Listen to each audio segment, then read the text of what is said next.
What's up, everyone? Welcome back to school. But don't worry, everything is cool. I'm your host, Jalissa, and of course, I am here with the boys, Steve and Brandon. Say what's up, you guys. What's up? What was that? That was what the fuck? That was interesting. I blanked out. I don't think we've ever had that. Yeah, I don't know what that was about. Well, I'm on like 2 hours of sleep, so that's where I'm at. So I'm a little slower for today's episode. I don't know what these guys are up to. Brandon almost died. I'm recovering from a. Well, there you go. I'm recovering from an illness, so we're all a little off. Yeah. I don't know what Julie's problem is. It's okay because I'm still gonna give it my 110%. Because 150. This will be my flu game. Yeah, really quick. I just wanted to be totally transparent. You know, we've been getting a lot more traction recently. Obviously, we're not like Joe Rogan or anything, but you know, even one extra person watching the show means a lot to me personally. I don't know about these guys, but it means a lot to me. Doesn't mean shit to me. Wow. It means a lot. I really appreciate everybody. You know, now we got the Patreon going. If you can support. If not, it's okay. I still love you. But I just want to be totally transparent. How do you guys feel? Because I mean, especially for you, you're like a private person. So, I don't know. It's interesting. I'm trying to enjoy the moment. I'm proud of because I mean, it's hard work, you know. Yeah. I'm proud of it. I'm happy to see that people enjoy the content. I hope it stays that way, dude. I hope we don't ever have a villain arc or anything like that. You know. But thank you for all your support. Tell your friends, tell your family. Let's keep this train going. I think it's just been crazy because I remember for us, we always kind of were struggling in the beginning to at least even get like 100 followers. And actually, I was low-key reflecting about it recently because I would bring it up to like my coworkers and stuff. And I'd be like, we can't grow our TikTok. We can't grow like our Instagram. Like we're struggling. And then I remember they would just say like, just keep posting. And eventually like one of them is going to go viral or something. And that was like last season. So I just thought it was crazy seeing it how now and like our viewership and our likes and everyone that's like been commenting and like all the support that we've been getting, and everyone always is saying like, you guys are doing a good job. Like it's great. I think it's been great. And it's just a big reassurance that we're doing really well. Yeah. I more so like that, like a lot of these things resonate with a lot of people. Because I mean, one of the biggest things, and for everybody listening, I know it's probably like, it's like I'm beating like a dead horse. But like I always say, like at least for the three of us, we always kind of felt like outsiders, you know. Like and it's cool that the more I guess exposure that we get, the more a lot of people actually feel similar to how we feel, and that's really cool, man. It motivates me to keep doing it. I hope I don't. Yeah, I hope I don't ever have a villain arc where I'm like, you know what, bro, Trump. Because you know how he's gonna run again. I'm not like you know what, he kind of won me over, you know. I guess it's also cool seeing other perspectives too. Yeah, like that's seeing cool that too. People agree with us, but then also seeing like those who kind of like, I guess also in a way disagree with us, because it just opens up to a lot more conversation and stuff. Yeah, when they respectfully disagree. Yeah. I do want to have though as a future like dream. I want to have somebody on the show who like completely disagrees with like every single thing that not only we say but we like stand for. Just because I feel like I've always said it. I think it's really important to have conversations with people that you completely disagree with, because it's like you see another perspective. And then also I think it's important to be challenged. You know, maybe you believe in something and then you get fucking dropped on your ass with a bunch of like facts and you're like, oh shit, like maybe I shouldn't think that way anymore, you know? Or maybe not. Or maybe you're like, you see, you're a fucking douchebag. Like, you got to learn to think like me, you know? Yeah. So, I mean, there's a lot of cool things about the show, so I'm excited. So shout out to everyone. Yeah. No, Thank you for definitely. the support. It's weird. For me, not specifically the I mean, the followers, don't get me wrong. That's crazy. But the celeb love is weird. I don't know if weird's the right word. It's just more like, whoa, what a different atmosphere. You know what I mean? Because it's like the great John Leguizamo reposted us, and then Becky Yeet, you know, she reposted us, which is pretty, I don't know, I guess mind-boggling, because it's like I see celebrities in a different stratosphere, just because it's like, you know what I mean? But yeah, that's got to be interesting, because when they repost us, obviously their followers are seeing.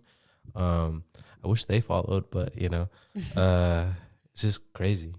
Yeah, especially because you know, as you can tell, we're Laker fans. He was at the Laker game just a few days ago, and we were watching on TV. Yeah, and they put him on TV, and we were like, "Oh shit!" Like he has seen me. Yeah. He probably doesn't know like anything about me. He still doesn't know my existence. But he also liked one of our actual posts. Yeah, but I think it was by accident because he unliked it. Yeah, but it's okay. Yeah, but it's okay. I saw it for that 1 second. Yeah. I got lucky. We have the screenshot. We have a screenshot. Yeah, we too. Yeah. We have but shout out to him. He actually does a lot of cool stuff. We have the receipts. Have you seen his new show? It's the one where he interviews people, right? Yeah, he like interviews people around America, like mainly like people of color. Have you seen it? No, I haven't seen it. It's I've pretty seen cool. he also does like a Latinx. Yeah. Yeah. I saw his stand up of when he talked about like the indigenous history that he did on Netflix. That's where I saw it. I think I watched it like twice already. Yeah. But that's the one where I was more into like the whole thing of like, damn, like they for real just killed us off, bro. Yeah. Because I learned a lot through that. Like I knew some stuff, but he went a lot more into it. I think I watched it the first time with you. No, I think was it during the pandemic? I think so. Right? Because no, bro, you should. Everybody should low-key check out his special. It is pretty good. He's basically doing like almost like a drama production, but like at the same time telling history. So it's like a play and educational. Yeah. So he's just like us for us. Yeah. For real. Like he's just like us. And it's like kind of like comedy. It's like a comedy stand-up show, but he's giving like history and like he's kind of like reenacting stuff. Yeah. Interesting. So, he's cool. And then he was Luigi, which is like always gonna be. And Sid the Sloth. Yeah, I really like that. That's personally my favorite performance. His performance. My favorite performance. Sid the Sloth. He's also in Encanto, which I liked Encanto. I still haven't watched it. It's pretty good. Love to have you on the show, John. But on the subject of people of color, it's a special month this month. It's Asian American Pacific Islander Heritage Month. Yeah, it's a long one. It is. Which means that we're going to be celebrating all month long, just like we celebrated Women's History. At least I hope so.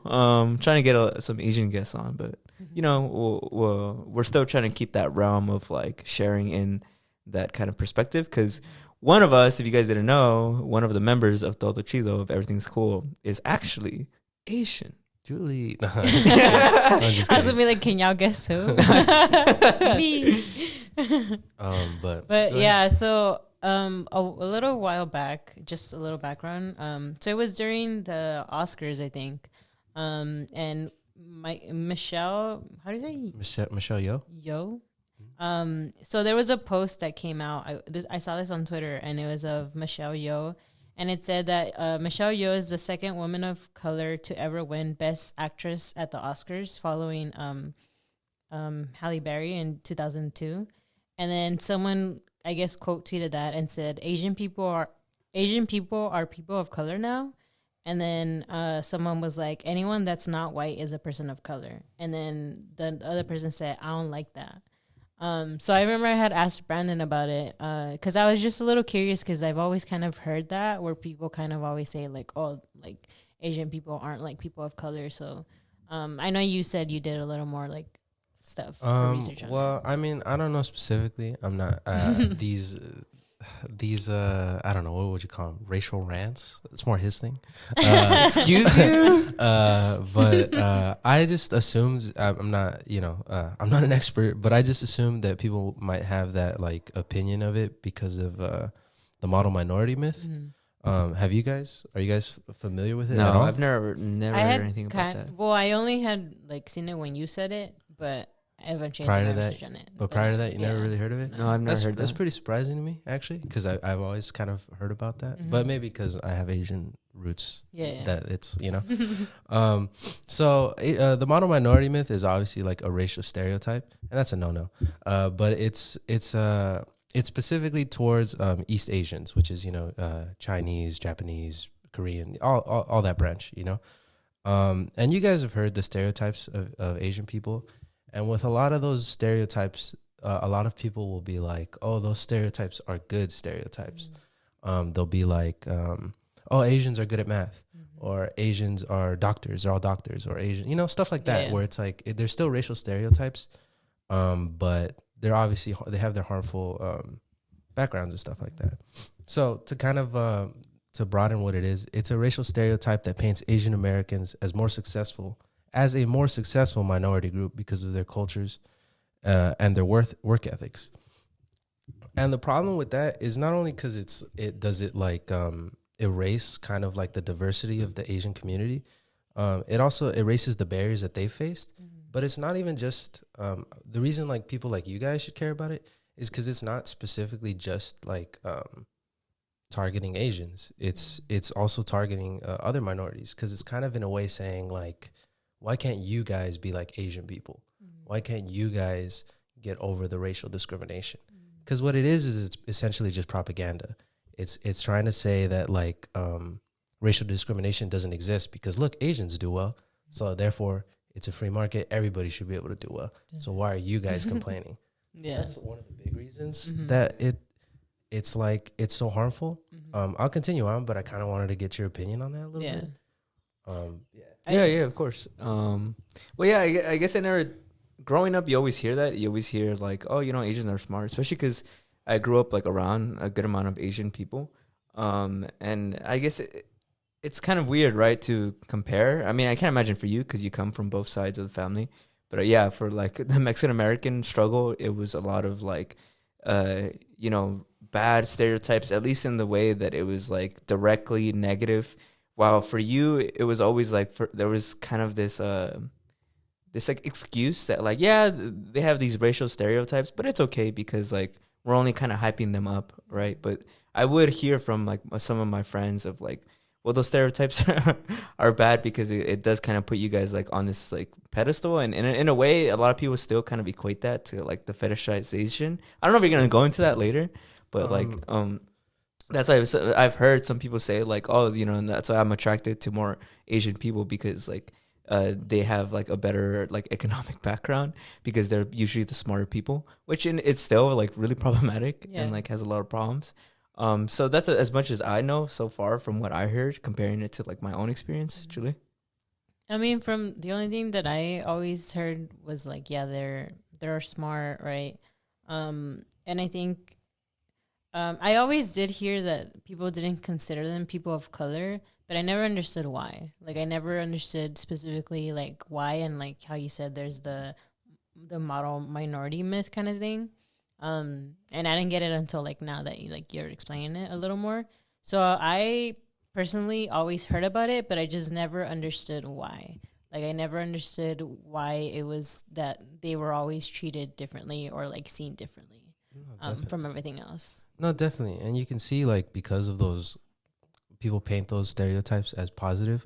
It's like, oh, then there's nothing going on with the Asian community. And you see how it like on a broader scale, it's trying to just erase the fact that minorities in general have had struggles, because it's trying to say like, oh, see, there's really no problem. You just have to kind of get over it. Yeah. Or like, see, Asian, like, you know what I'm saying? Like it's trivializing like, and it trivializes Asian American and a bunch of Asian community stripes, you know, because there have been a lot of Asian American stripes. But stuff like this, where it kind of like paints it as like, oh, see, they're all good. You know what I mean? But like, I'll give you an example, right? One of the typical like statistics that people tend to bring up is like economics, right? Or I mean income. So I think the big one, it's generally like right wings or right leaning people who kind of bring up this statistic of where they take median household income. And they show that Asian Americans are typically doing better than even white people. So they're using it as like, oh, see, there's no racial discrimination. You know what I mean? But the problem with that is because that might be true for, say, Chinese people and Japanese people. But if you look at the net worths of Chinese people and Japanese people, it's way up here. But Koreans, per se, it's like way down here. But because like they're all lumped into like, oh, it's Asians are doing well. It neglects the fact that there's a bunch of like diversity in that community, and there's real problems, you know. So, but because like they're under this umbrella term of Asian, it's like, oh, see, there's no problems in the Asian community. You're all doing well, you know. And like, I'm sure you guys can relate to that because we talked about it last week, I think, or the week before, about how Latino tries to like just bunch everybody together, you know. But yeah, it's just. That's crazy. Or it's like even I guess the other similarities with like the Asian community and I guess the Latino community is that everyone thinks that everyone's kind of like Chinese, or like in the Latino community everyone thinks everyone's Mexican. Yeah, exactly. That's a good point. Yeah, because I feel like I've always seen like I guess those kind of similarities between like both communities. And I guess the other thing is just like, yeah, I think it just takes away like, it gives it a false narrative, right? That like they don't have struggles because of like they have higher income, or like some part of the groups have like higher income or whatever. But yeah, I think hearing about it is just like, it's crazy. I was like, I didn't know that was like an actual thing. Like there was an actual term for like how I feel bad because it feels as though the way you're describing it makes me think that a lot of the issues are invisible, and for good reason. Like there's a lot of things that make them invisible, and I feel bad because I totally see it. I see it because I don't see it. You get me? Yeah. It's like I grew up and I never heard about these issues, and it's because obviously they're like, oh, you know, you guys are doing fine. You know, worry about more important issues, when in reality, everybody has their struggles that matter equally. You know, one that necessarily isn't better than the other. No, definitely. I mean, like, I kind of like to continue on, right? Obviously, like the Asians, I think are actually well represented in the medical field and tech field. That's what fuels a lot of stereotypes, right? Yeah. But because of that stereotype where it's like, see, you guys are doing well, it neglects the fact that there's tons of other fields where they're like super unrepresented. And like one of the big ones that I care about, because I want to be a filmmaker, right, is Asians are rarely leads in films, which is why it was such a big deal that Everything Everywhere All at Once was nominated for an Oscar and won. I think it's the most winning ever. Yeah, it has a record. Why it's so important?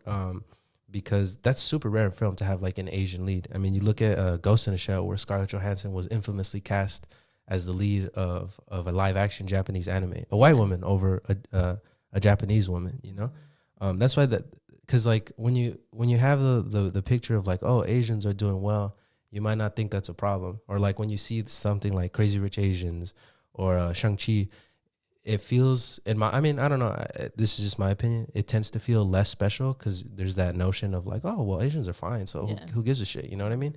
But when you're educated, you know how important that actually is and why that's, you know? Yeah. It's like, but I guess for me, it's also like, I feel like people fail to see, or I can't stress it enough, that it really is also like propaganda to trivialize all minority groups. That it's really is trying to say like, no, we're all equal. Like Asians did good, so there's no reason you guys should be doing bad. You know what I mean? Just get over it. Just, you guys are just lazy. You know, it's a bunch of harmful rhetoric that I think is fueled because a lot of people don't know about it. Yeah. But like kind of continuing on, right? This notion is the model minority myth and a lot of the stereotypes that come with it. It's like internalized by a lot of Asians. So like one thing I found, this is a great video that I watched that summarized a lot of this. You guys should check it out. Where it talks about how Asian Americans are typically less likely to seek help for things. So like things like mental health, they're typically less likely to seek help for that. And I think the suicide rates for Asian American women is like 30% higher because there's like this idea of like, no, like I'm an Asian person, like I should be able to like do good. You know, I'm good. Like we don't have problems, you know? And they even brought up like immigration, right? Mm-hmm. When you think immigration or immigrants or undocumented people, you don't typically think Asians, even though that's a big portion of undocumented immigrants. You think Latino people and stuff like that. Mm-hmm. But there's a lot of people there's a lot of Asian Americans who don't file for like DACA and stuff like that, who can receive like, you know, help. Yeah. And they don't file because there's that perpetuation of like, no, like we're fine. Like we don't need the help. You know what I mean? Mm-hmm. So it's a very harmful stereotype, you know? And for me, that was a little shocking because I didn't know that about the immigration. Because, like, I mean, like everybody else, I don't typically think Asian people when I hear undocumented immigrants. But that just goes to show, you know? But yeah, interesting stuff, right? Yeah, man. Well, I mean, it just makes you think about, like, I just crazy because I just didn't know anything about it. Like, just being totally honest, like, I've never even heard anything, like, similar to that. What's crazy to me is the statistic about you said Asian women are 30%. What compared to who? To men or to? I don't have the exact statistic. It's a rough estimate, but Asian women are more likely to commit suicide and not ask for help when it comes to like mental health and stuff like that.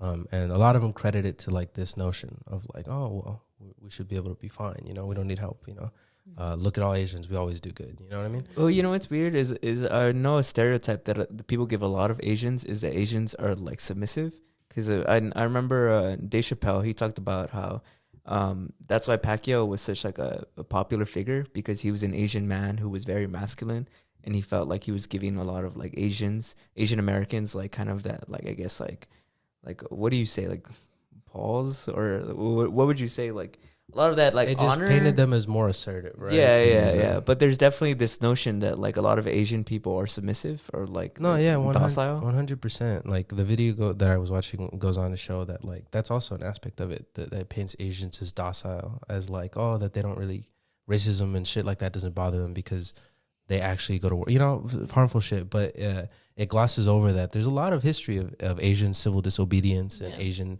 political movements and stuff like that. And this whole thing just kind of really covers it all up, and for me, that's kind of disheartening because it's effective. Because like, you guys don't even know about it. You know what I mean? It's effective, but Yeah. You know what this makes me think of? Oh, go ahead, Julie. I was gonna say that like even through that, I mean, you even hear about like how they used to be mistreated, right? There was like concentration camps for them. Yeah. And they eventually kind of Japanese like had camps. And they eventually had kind of like reparations, right? And like I guess for like the Black community, that's kind of like, well, they haven't gotten anything, right? Yeah. Which is, I think, the continuation of like, that's why it's unfair, and because like, or like I guess Asian Americans aren't seen as POC because they're like, oh, they're getting all these benefits, they're already getting like the high income, they're already getting all these things, and it's like they're basically the top of all of us, right? Of like the minority, right? Or technically that's how it's seen, right? They're like the top. They see it as like they made it to the other side. No, of like, it's literally like not being discriminated. It's literally like how the name suggests. They're the model minority. They're model citizens. Yeah. They're like, and to me, it's like I don't like it because it's like it's kind of like saying, oh, you're one of the good ones. Like, you're one of the good minorities. Why can't they all just be like you, And that's so fucking racist. Not to just Asians, but to people like you and to the Black community and tons of other communities, And it also just invalidates, like, their experience. Like, it's like you generally think that, like, they don't go through their own, like, discriminations and hate. I mean, we saw it during, like, when COVID happened, right? They were getting hate crime and stuff. And, like, people didn't really say much because of the fact that it was just hate crime towards the Asian community. They were like, 100%. Or the yellow squares. I didn't really like that whatsoever. But like that one was yikes. I don't know who thought of that. That one was crazy. Because I saw even like big like bands and like fashion clothing brands. For those of you who don't know, when the pandemic happened and they were having the Black Lives Movement, there was this famous trend where people started posting like black squares. And then when during the pandemic, because obviously there was this big like xenophobia because obviously the virus came from China. I thought you were laughing for a second. I was like, whoa. People try to rise up in solidarity in the same way. So instead of posting black squares, they posted yellow squares. But obviously with African Americans or Black Americans, black is something that's very much like empowering. But yellow is like a racist stereotype. Yeah. So for those yellow squares to kind of pop off, like it was very problematic, and there's some big bands doing it. And you know what's weird is there wasn't as big of a backlash as it should have been, probably because of all the issues you just mentioned. Because like a lot of people were like, oh, it's okay, like they're still doing well. Yeah, they're still doing well. Yeah, Well, not even just that. It's just I'm telling you, there's this like subliminal like mindset that a lot of people have on Asian people is that they're very submissive and docile. So even if you do something as disrespectful as that, they're not gonna give a fuck because like, what are they gonna do? They're docile, peaceful people. I mean, there was even the shooting during Lunar New Year this year, right? Right here in LA, so right? like to say that it's like there's no discrimination towards Asian people is ridiculous, Yeah. And there's this book that I'm reading. It's not about Asian Americans. It's about Mexican Americans. But there's the kind of the prologue is they have like this really concise, but it's a really powerful and like kind of haunting paragraph that it kind of goes in because it briefly talks about Asian Americans, right?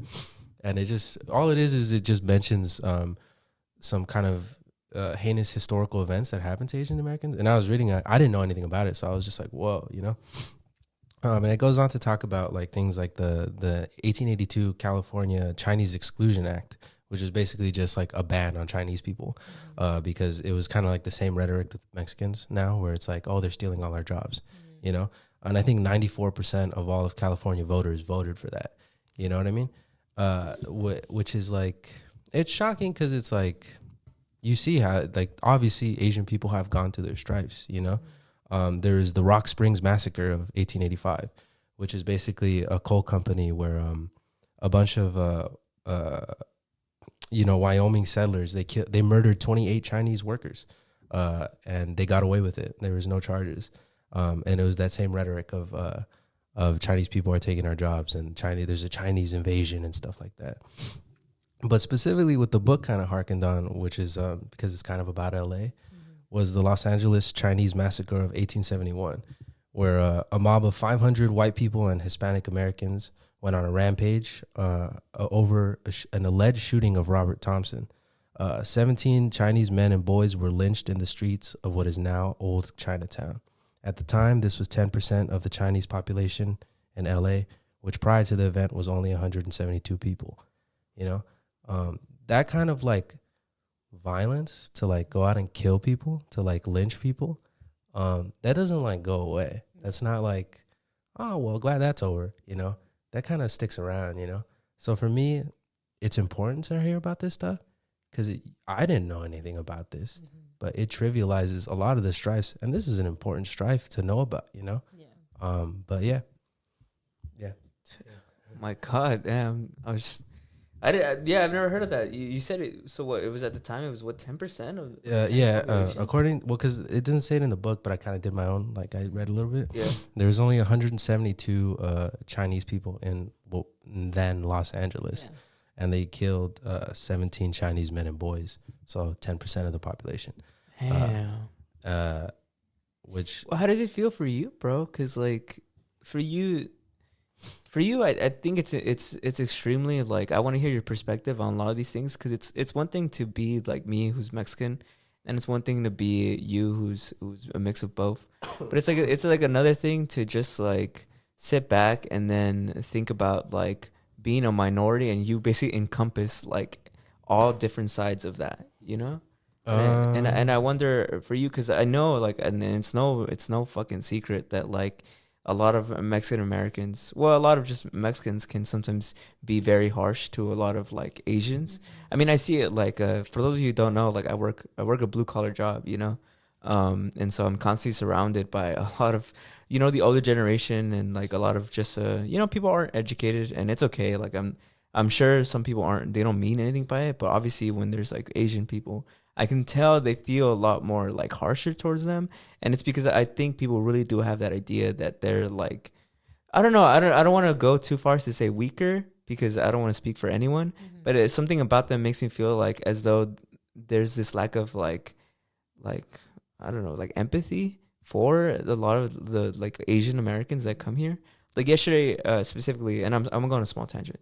Yesterday specifically, I remember there was this Asian couple who pulled up to the shop, and the main guy spoke like broken English, and he was trying to talk to one of the other of the customers who was waiting there. And the other customer was this older like Mexican American dude, or maybe Mexican dude, I don't know. I didn't see his license or anything. And he was like speaking to him in broken English, right? The Asian guy. Yeah. And he was getting frustrated, where he was telling him like, I don't know what you're saying. Like, I'm sorry. Like, I just don't understand you. And he walked away. And I thought about how ironic it is that like he got frustrated that the Asian guy couldn't speak English. And I'm like, bro, like that's ironic, considering all I've ever seen is like a lot of older Mexican guys speak broken English. Yeah. And then like, obviously they hope you're nice to them and you're patient with them.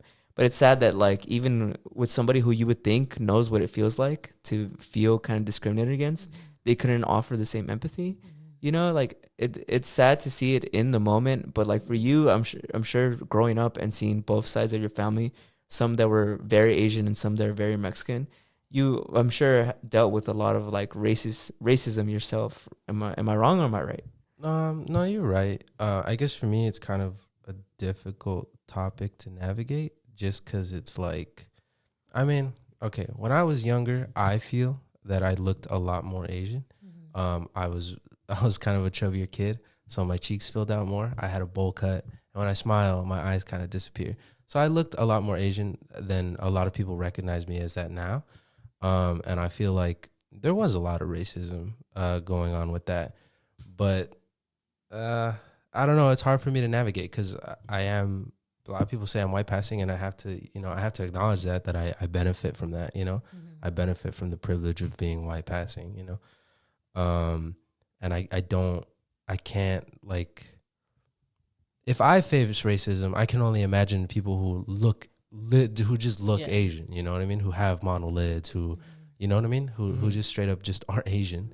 For me, I guess the only thing I can really say is that I've always felt that racism to Asians always felt more casual.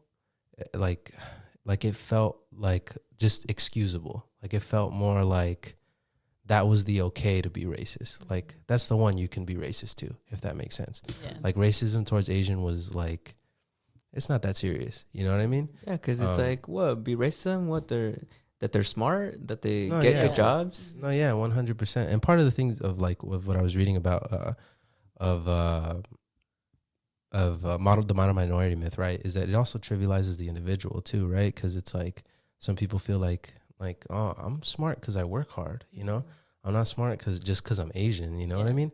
Or stuff like that, and to me, it's just, I don't know. That's a good point too. I just feel in general that the racism towards Asians is very,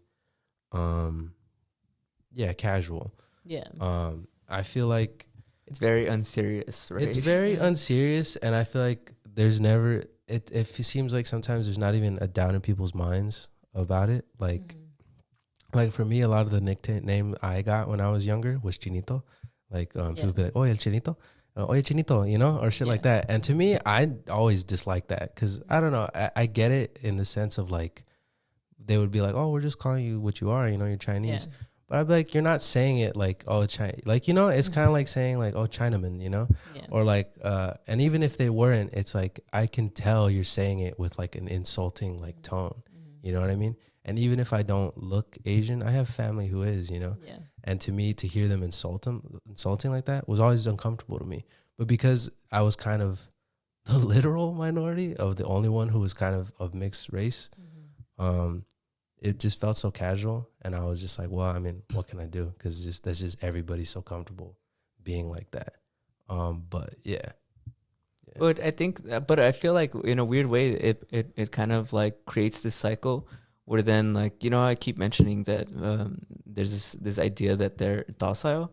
I think because of shit like that, like, they say it, and then if you were to get mad, if you were to be upset and say like, "Yo, I don't like how you say that," it's like, bro, like, it's just a joke, like, relax. Like, it perpetuates that, like, well, then that's why more people don't speak up, and more of like, you see, they don't give a fuck. Like, they don't get upset at all. You get me? It's like a perpetual cycle that continues.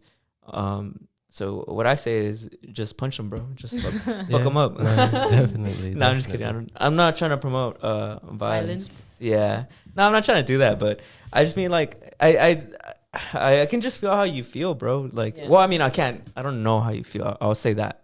But I can understand because I just mean I grew up. I've been Mexican my whole life, right? And that's funny. You didn't just start? Yeah, that's a comment I keep seeing. It's like, oh, I've been Mexican for 55 years. Yeah, I've been Mexican for 45 years, whatever. So I've been Mexican for 24 years. And I will say that, there's this bit of the culture that it's like they make fun of you and it's meant to be kind of like a joke.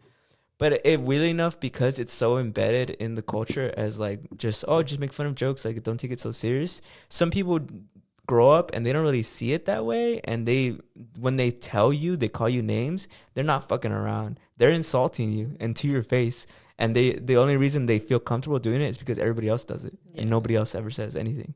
Because I do agree 100%. Sometimes some people are joking and they don't mean it that way. Yeah, that could be true. But I do think that a lot more people do mean it that way than don't. And you could tell all in the tone and the way people think about things. I mean, obviously, the fact that you could speak up and be like, "I don't like that you called me that. I don't like that you feel that way," and they would have a problem with it, in a way shows you that they meant to offend you the first time and that they feel upset that you actually got offended. No, definitely. I mean, I guess for me, it was just, I don't know how to explain it. There's just a bit of like, awkwardness, I guess, because of the fact that like I am white passing, right? And I guess that's for me kind of, it's a little confusing, because it's like everybody when I was younger treated me as an Asian boy. Like everybody treated me as an Asian boy, right? But now that I'm a 22-year-old man, that kind of disappeared. So I'm kind of like, you know what I'm saying? Like, it's kind of like, wait, so, you know, and I feel like whenever I do talk about it, I don't want to sound like Logic, where I'm like, oh, you know, like, you know, I'm biracial. You know what I mean? So I also don't really talk about it that much, you know? And I feel like, I don't know. It's just an awkward. I get the vibe you're kind of putting down, though. You mean like it's awkward because you feel as though there's a lot of people in your community who probably suffer a lot more than you do. And for you to then come out and be like, I have my issues too. You feel as though like some people are obviously going to compare and be like, well, bro, like I'm literally like dark-skinned Asian. Like, 100%. Right. And it's kind of like, it's just tough too. Cause it's like, it's like to be like a little boy and everybody treats you like a little Asian boy, but then everybody around you is Mexican.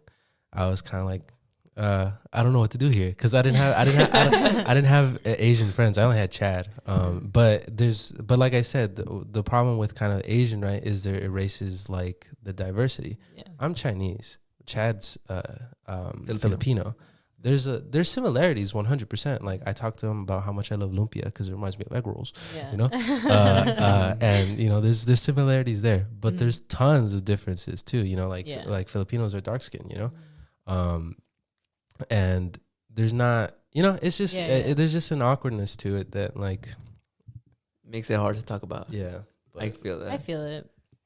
I feel it, and then I don't feel it, because, like, you know, I understand.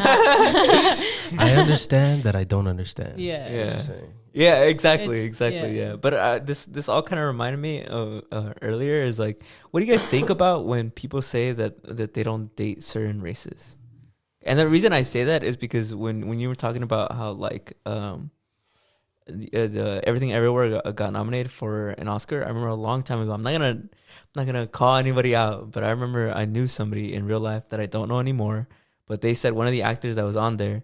They said there was this joke about like, oh, would you date them? And they were like, no, I wouldn't date them because I'm not attracted to Asians.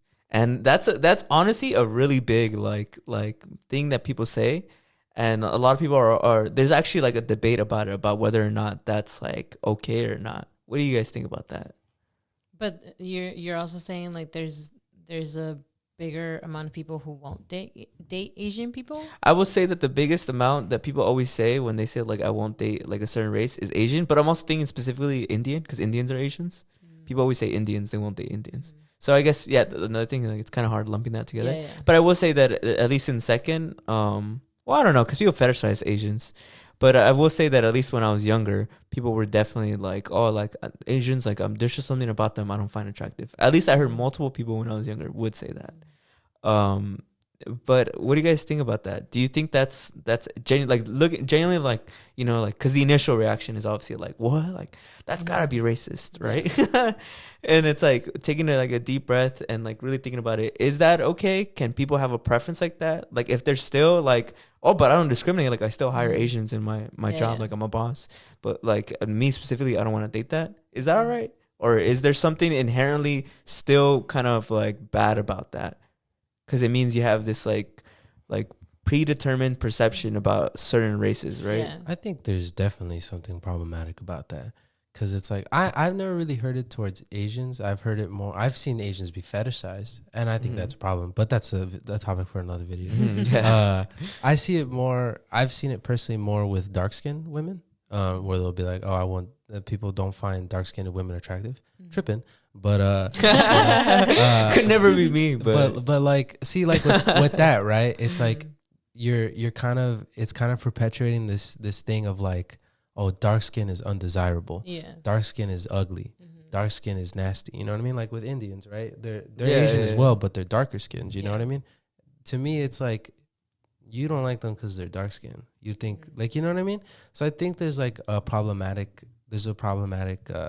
aspect to that. And I feel like people kind of try to hide behind like, oh, I can't control what I like, you know what I mean? Yeah. But I feel like to a degree you're being controlled though, because media it pushes like whiteness, and whiteness is beautiful, you know what I mean? If you didn't know, right, cameras like these, right, a lot of them are specifically tailored to whiter skin. It's a big issue. Like if you look at in predominantly black movies, you'll hear a lot of praise about the cinematography, because generally speaking, a black person will know how to light black skin, that just goes to show you, how deep it goes to kind of paint certain racial qualities as ugly. You know what I mean? And for Asians, right? I mean, I didn't go too deeply into it, so I won't go too deeply into it to myself. There was a time when Asian people were their features were very made fun of. You know what I mean? You look at yellowface, right? And it's the buck teeth, and they have their eyes like drastically like closed and stuff like that. So to me, it's just like, it's kind of like a cop out of just being racist. You know what I mean? Of kind of saying like, oh, I find your certain racial features undesirable. You know what I mean? So to me, I think it is a little problematic. Not even a little. I think it's pretty problematic. But yeah. I think maybe there is something internally in a way. But I always tried. I feel like I don't get it. Like I don't get the attraction to just a certain race, I guess. Because I hear people when like, oh, my type is like Asian girls. Yeah, or like my type are like Latinas. And to me, I don't get it. Like I don't get how a specific race is your type. Well, because that's another race that's a fetishized, and maybe you can speak to that, is Latinas, right? Yeah. You see that in memes, everyone, oh, I need me a Latina. You know, all that shit, you know? La Toxica. I need me a Toxica, you know? It's Toxica summer, you know? Yeah. I just like, to me, I just don't get it. Like I've actually tried asking people who like say that they're attracted to like specific races, and usually it's just like, they're like, oh, because I saw like a movie or something and I thought they were really cute, so I'm just really just attracted to like Latinas. You mean the propaganda got to them? Yeah. I guess, I mean, the only time where I'm kind of like is because when racists kind of do it to themselves in a way, where it's like, oh, when like maybe a Mexican man's like, oh, I only like Mexican women. I feel like theirs a little different, because it's like you're kind of what you know. I think there's probably problematic tendencies in that, but I think that's also, I don't know. Yeah, but that's what I say. Like I'm kind of like, is it problematic or is it not? Because like then it becomes problematic when you don't want to date outside of your own race, right? No, definitely. Because it's kind of like you feel, or at least some of the arguments are like, oh, that you don't want to lose your culture or whatever, or like you don't want to like, what's the word? You don't want to like basically spread the culture. You just want to keep it right? The way people keep the culture pure, you know what I mean? Yeah, and when you put it like that, it's kind of, you know what I mean? It's a little like, it's kind of like, oof, you know. There's another guy who felt that way. Which is why, to me, I guess in both ends, it's like a little problematic, and I personally don't get it. And I think I also personally don't get it because I don't see people through like what they look like. I always just see through personalities, like through like relationships and stuff. I mean, especially you. I mean, you're in interracial relationships, so I'm sure this is like a combo or like a topic you probably come across all the time, right? Because go ahead. Well, because I mean, it was funny because I had recently had the conversation with like my boyfriend about like racial relationships and how there used to be laws about it, and he doesn't like it. And he was just like, no, like that was only between black and white people, and I was like, no, like that was just serious? like, I was just like, no, that it's just like.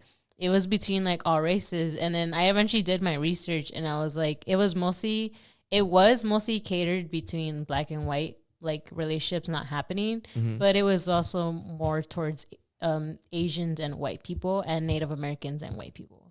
So like, I mean, we're always kind of like just thrown under there somewhere, but like, I always like think about it because I'm kind of like, I was just like, I don't know, it's interesting how there was even laws for it, right? To just even get into like an interracial relationship. I think, if I'm not mistaken, I've heard people talk about how that's something that supposedly is trying to get overturned.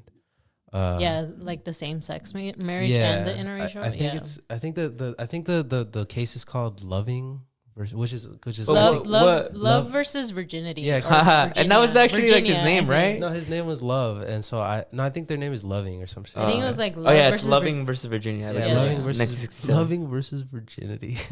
My bad, I said the wrong thing. Loving versus virginity. No, but I think that's poetic though. It's like love. I know. What are the odds? How does doesn't that blow your mind that the universe works like that sometimes? Yeah. Like his last name's Loving. Yeah.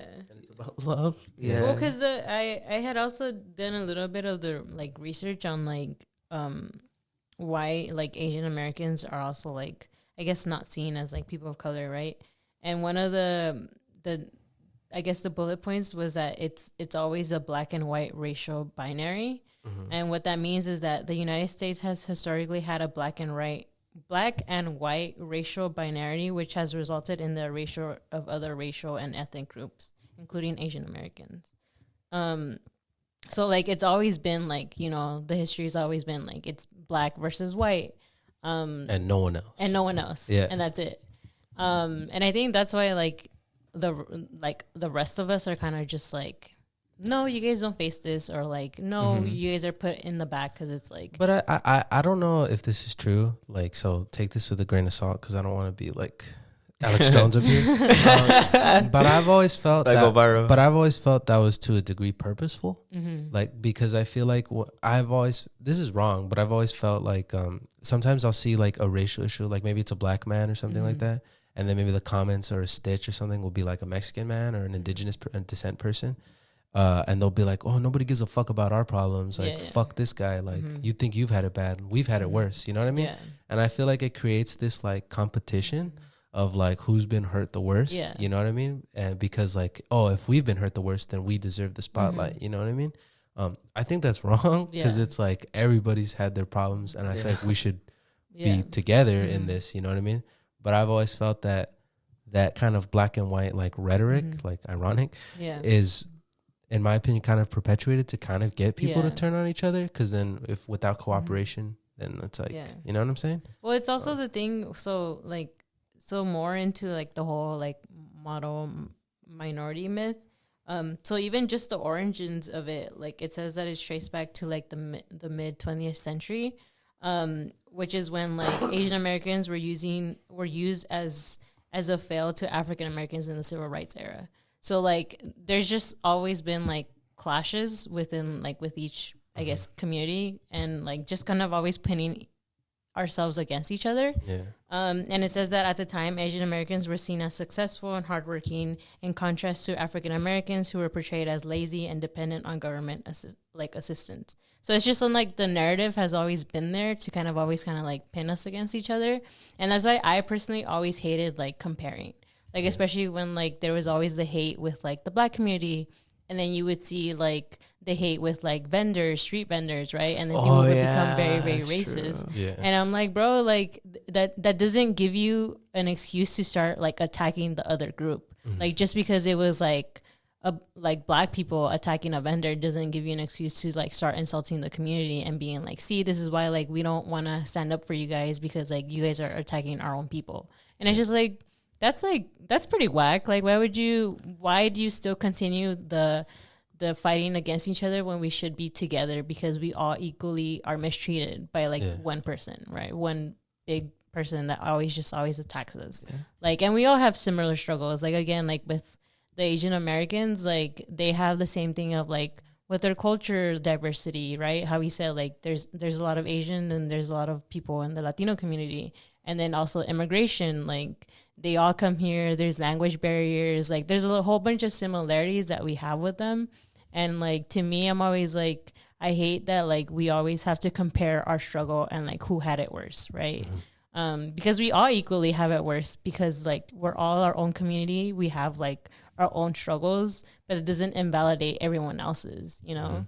That shouldn't invalidate everyone else's. Yeah, because well said. Yeah, because it's not like it shouldn't be race versus race or like community versus community, because like the only thing that divides us really is like the money, right?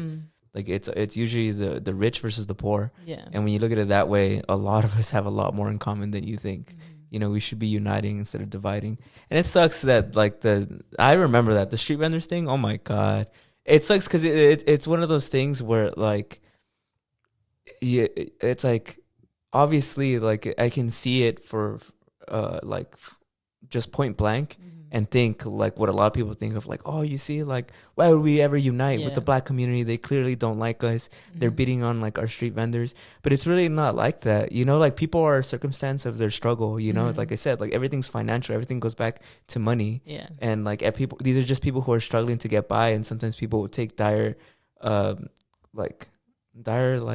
actions to try and provide for their family or for themselves, you know. And it's the same thing of like, also, like, obviously there's bad people in any race. Like, there's going to be good and bad people of any race. It doesn't mean that everybody's good, and it doesn't mean that everybody from that race is bad. No, yeah, it's literally racist to take one person and apply that to the entire race. That's what racism is. Literally racist, you know? Yeah, but I don't know. Crazy stuff, right? It's a wild time. But that was trippy, man. Yeah. You guys remember that? Okay. Yeah. That was. Well, that was I thought crazy. it was trippy because like people would be like really racist in the comments. People would say slurs.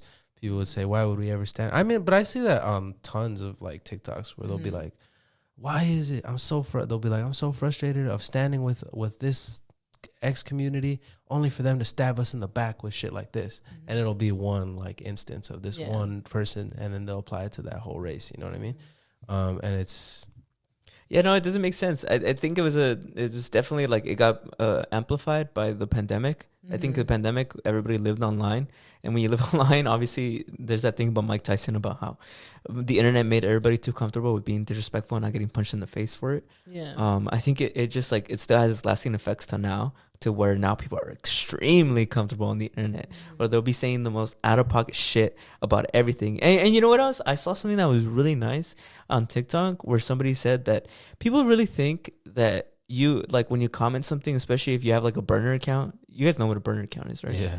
If you have like a burner account, if you type things, whether it's like racist comments or like it's some girls like TikTok, and you're being like mommy or like step on me mommy, you know, people really think that doesn't have a lasting effect on you when it does. And he was going into like the background of it about how like when you type things, when you like constantly surround yourself and like put up that front, it's gonna affect you mentally. And eventually it's going to spill out into your real world like situation. So whether you think like you're hiding away in your little burner account and being like, I guess, a weirdo and being like, oh, you know, like, I know it's pink, right? Like those type of like comments or like, oh, this is why like black people are bad or whatever.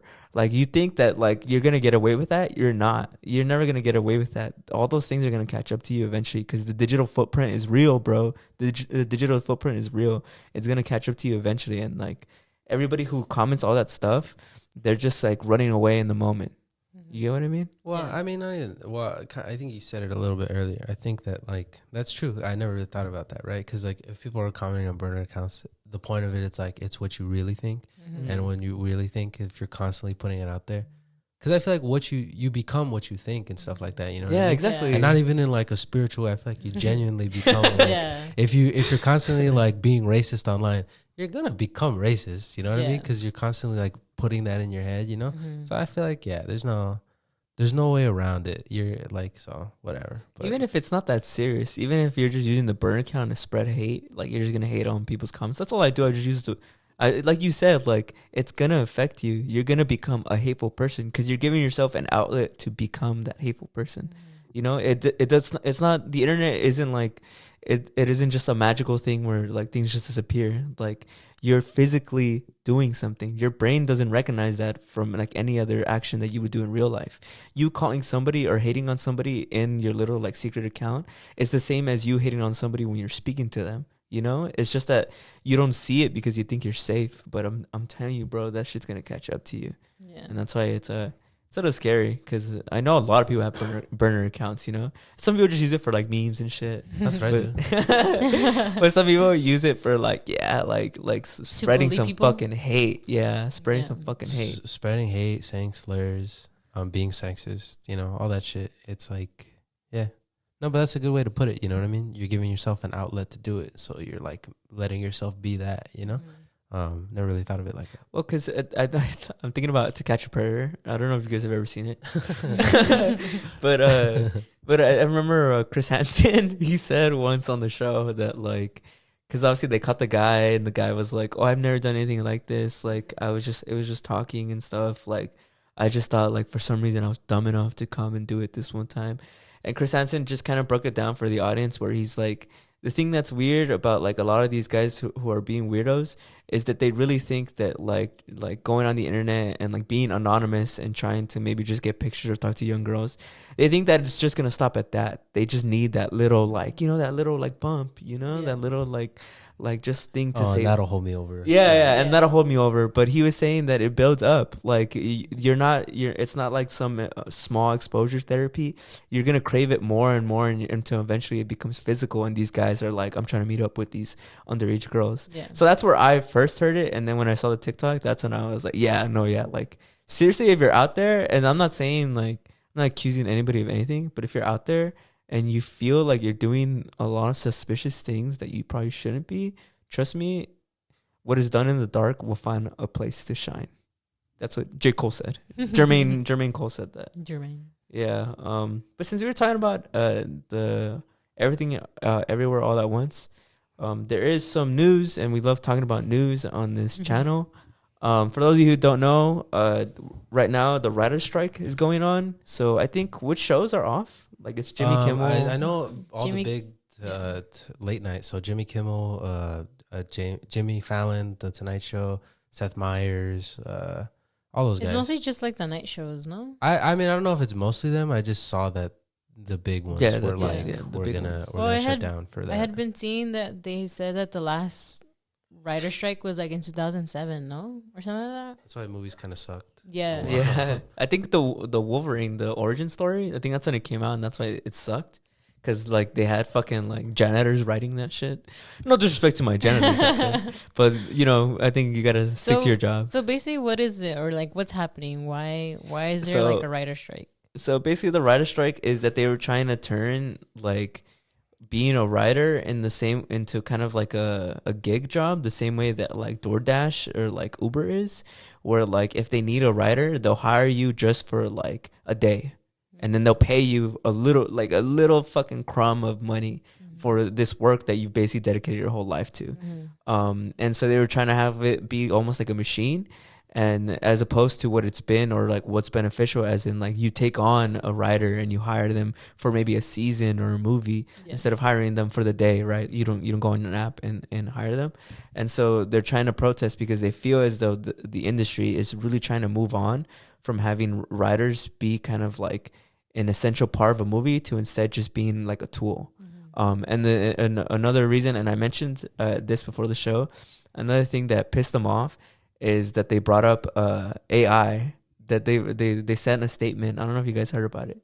They sent a statement to a lot of writers, because writers had a big concern about AIs, about like Hollywood. And we talked about this on the podcast, which is cool. Not cool that they're doing it, but just cool that we called it. We called it, yeah. Is that the industry basically like sent them back, like a lot of executives sent them back, that they feel like it's only fair if the producers and the companies are allowed to use AI as free as they want. And that's where a lot of writers had, like, they felt insulted, because they're like, you're hiring me to be like a writer and to help you write the show. Why would you use the AI? And that they responded back that they're like, we feel like as though we should always keep up with ever advancing technology in modern day. And they were like, bruh, like, so you guys are trying to basically like replace us. Yeah. That's basically what the writer's strike is that like Hollywood and the industry itself seems to be moving on from trying to basically have writers be like this big position in Hollywood to basically be more of a tool, the way you use like an editing program. But I also saw that they like, I mean, I guess the more, what's the word? I don't know, the logistics of it. Is that like obviously they're trying to get them to work more for less, less time, all that shit, which is obviously like, how can you do that? You know what I mean? Because I mean, we've taken writing classes, and writing's pretty fucking hard. You know what I mean? Writing is hard, bro. So like, it's not like oh, just write me something, bro. Like it'll take you like an hour, you know. So it's important. It's kind of, but that's why like now that you hear it all, you get why. It's because for Jimmy Fallon and like Jimmy Kimmel, Jimmy Fallon. Yeah, I think they're both. They're both Jimmys. Yeah, they're both Jimmys. Okay, cool. the James to like shut down their show and have pretty big fucking shows. It shows you how serious it is. Yeah. It means that like this is no fucking joke. Well, you guys all said that big celebrities are like supporting them. Yeah, big celebrities. No, well, it's a big deal. Like, I think Jimmy Fallon's statement of it was that he was nothing without his writers, because obviously they write the jokes, they write the questions, they help him with all that shit. Mm-hmm. You know what I mean? So he's right. You know, like the writers are a key fundamental part of the show. You know what I mean? So I thought it was pretty cool of him to like shut down, because it's like, that's crazy too. Because with the whole thing that happened with the AI guy from Google, I think it was. Oh yeah. That like he even like took back everything like about it. Bro, that gave me chills. Because at first when I heard about that story, for those of you who don't know, okay, who of the three of us can probably recite it the best? Do you know it? The Google story of the guy who No, you probably What? There's something I want to talk about in that, but it's not like you have to like set me up. Also the AI stuff, we talked about it on our Patreon, right? Yeah, we did. Yeah, so go check that out. Yeah, so you gotta check that out. Because no, we were spitting. It wasn't some like run of the mill shit. Y'all should go check it out. Yeah, y'all should really subscribe to that. Okay, so it says the godfather of AI leaves Google and warns of danger ahead. Oh, they blocked the New York Times. Well, I mean, there's the post, like, right? okay, I'll pull up the post. So basically, it's just like he leaves Google, right? And he said, so what's his name? Jeffrey. Yeah, Jeffrey Hinton. Yeah, nurture the technology at the heart of chatbots like ChatGPT. Now the worries it will cause serious harm. So like he basically just took back everything of like he was on his Oppenheimer shit. Yeah. Well, you know what's interesting about that is I saw. Do you know the guy Adam Ruins Everything? Yeah, That guy? Yeah. He did a video on AI and he talks about how there's like there's a lot of like dark shit behind it too. When he talks about how like there's unethical like working behind it to like keep that running and stuff. Really? Yeah, like there's a lot of like unethical stuff behind it. I again a topic for another time, because I feel like it warrants more. I thought it was the one thing I did think was a little weird, because I saw a clip of the guy on CNN. I feel like they keep trying to make him sound like he's like saying that it's gonna turn into Terminators. And obviously, because like the clip I saw, they're like, "Oh, so you think AI is gonna kill us all?" And he's like, "I mean, I guess, like, you know." And so I don't know. Well, because he did say that, no? He was like he's actually worried that it's like it'll. But do something I guess. it says somewhere down the line, tech's biggest worry say it could be risk to humanity. Yeah, but I feel like I feel like that's that. I feel like what he means is not quite as literal. Mm-hmm. I feel like I've heard people acknowledge like, yeah, sure, there's a possibility that if it becomes conscious, we don't know what it could do. Mm-hmm. But I don't think he's meaning it that literally. Like, oh, ChatGPT is gonna be like, world domination. I think he's more saying like there's a lot of like nuances that could lead to dangers. Kind of like what we were talking about on the Patreon. So I don't. This is all a big ad. See the rest of our opinion on the Patreon. I mean, I don't know. I'm not really like a tech guy. I could be missing the mark like by a mile. Yeah. But I've just thought his thing was not. I don't know. It wasn't as serious as you. No. I felt like they were painting it more like he's kind of like a nut job. You know what I mean? And he could be. He's crazy. He could be. But I felt like they were kind of saying like, oh, look at this guy. He thinks there's Terminators and stuff. But I feel like that wasn't what he was saying. But I could be wrong because I didn't. Bro, I don't know. Either way, it gave me chills though that he did leave. Because at first when I heard it, I thought it was one of those things where it was just like fake. But then I saw the New York Times post about it, and like I saw a bunch of other like big like news reporters and I was like, oh shit, like this is for real. It's like this guy really thinks he's Oppenheimer. And Oppenheimer, for those of you who don't know, is the guy who created the nuclear bomb, the atom bomb. Nuclear bombs. Go ahead. No, I was gonna say I just think it's crazy that going back to like the writer strike, that they actually said like if they're gonna use AI. Yeah, I didn't know they brought that up. I thought that shit was crazy. I thought that shit was crazy. I swear to you, that's not fake. Like they for real are just like. Well, because I mean, it makes sense. You see it right now in school, right, where people use like, "Oh, write me an essay." Like I said, what's the? I mean, we asked AI to write us a Tupac song or a Sublime song. It could it would probably be crude and like kind of to a degree unusable. So you think it'll be good, or like? Do you think it's gonna take away kind of from like the personality, or is it really just that good? I think it 'Cause, given 'cause I keep I thinking- think given enough time, it could be that. Because good. I'm thinking of like, you know, like Jimmy Fallon or Jimmy Kimmel, right? Where like they have writers to kind of write kind of their Jokes, show, right? yeah. Their jokes. Like I just keep thinking like, but can an AI actually have like a personality to it? Like, is it really that good? Well, I guess I again I don't know. I'm just speculating here. I guess the point of view of it is right is when you watch a movie, right, and you hear the criticism of like, oh, this had the studio's hands all over it. You know what I mean? Mm-hmm. When people say that, the kind of what they're kind of meaning is that there's not really any creative flair, I guess, to it. So like example, like, oh, maybe the studio didn't like that ending. It thought it was too crazy, so it had it put in like a generic, like, oh, it was the journey was the important part. You know what I mean?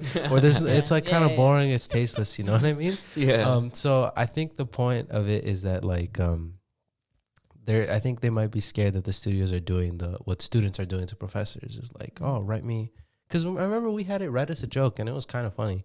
Clever. It was clever. It was. I would never laugh at its jokes, but it was clever. It was a clever joke. So I guess the point they're making is like, what's some what's to stop some doofus studio head being like, just have fucking the AI write you a joke, bro. Like I never thought he was that funny, anyways.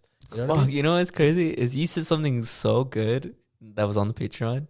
Can I repeat it? Can I repeat it here? No, or? it's only for the Patreon. It's only for Bro, I'm not even. This isn't even me trying to make you guys subscribe. This is genuinely all right. Whatever. I'm gonna just read what I'm reading right now. So I looked up the AI thing, and an article literally came out today at 7:33 in the morning. It said TV and film writers are fighting to save their jobs from AI, and they won't be the last. And it says screenwriters are concerned about our scripts being the feeder material that is going into these systems to generate other scripts, treatments, and write story ideas. So yeah, bro. No, definitely. Yeah, I guess because like you could probably put in a script and be like, oh, write me something like this. You know what I mean? Or similar to this. Yeah. Or like or basically just reword it so that it's not plagiarism. Like so I can own it. You know what I mean? Yeah. So probably shit like that, which I think is cool. It's important that they're. I'm glad they're talking about this now because it's like so fast. Damn, bro. ChatGPT came out like fucking like yesterday? a month ago. Yeah, damn. Because there's a bunch of articles that came out today, 1 hour ago. Why the WGA is striking for limits on the use of AI. 23 hours ago, AI can't replace human writers. 1 day ago, why writers are on strike. Can an AI chatbot be as funny as Stephen Colbert? So AI is a big concern. That's the other guy who's getting affected. No, who shut down Stephen Colbert. I like Stephen Colbert, but yeah. Somebody is even saying that they wouldn't be surprised if the AI is what crosses the picket line. If this is just the industry being like, and that's what I thought of too when I saw it. I was like, bro, it's like you guys are all striking. What's the now? Especially they might be like, well, we don't have writers. Might as well use ChatGPT. Yeah. That's crazy, bro. ChatGPT just literally came out fucking like yesterday, Damn. and we're already having like meltdowns. I don't know. I just wonder what it's gonna look like in 10 years. And I say that just because I know, because before I would have said 10 years is like not that much, but now it's a lot. So it's probably gonna be fucking like amazing. Because remember the iPhone 10 years ago? We still had buttons and shit. Now they don't have buttons. I don't know. It's weird. Crazy. I don't know. Do you guys remember when the first iPhone came out? When it was a brick. I remember because my parents bought it. Did they bought really? the original iPhone. I remember I was like, whoa, no fucking way. You know what I mean? Oh, because it doesn't have buttons. Yeah, like I thought that shit. I think was I only ever incredible. had like an iPod. I never saw the iPhones up until like it was like the iPhone. I don't know, like 5 or 6, maybe the 7 or 8. I don't know. When the iPhone came out, dude, I was like, holy shit, game changer. When did it come out? Like 2007? Yeah, no, it came out like in 2000s, I think. Yeah. So But moving on from topics, since we're talking about doom and destruction, really? I wanted to talk about first generational struggles. No, I'm just kidding. I thought since we were talking about doom and destruction, I thought about making these questions a lot lighter toned. Yeah. So I wanted to ask you guys, as first generational kids. I'm not first generation though. Damn. Oh yeah, Julia's a first generation. Pretend Brandon isn't here right now. Let me ask the question. No, it's okay. I could just ask you this. This isn't specifically. What is your guys' favorite Mexican dish or cuisine? Tacos.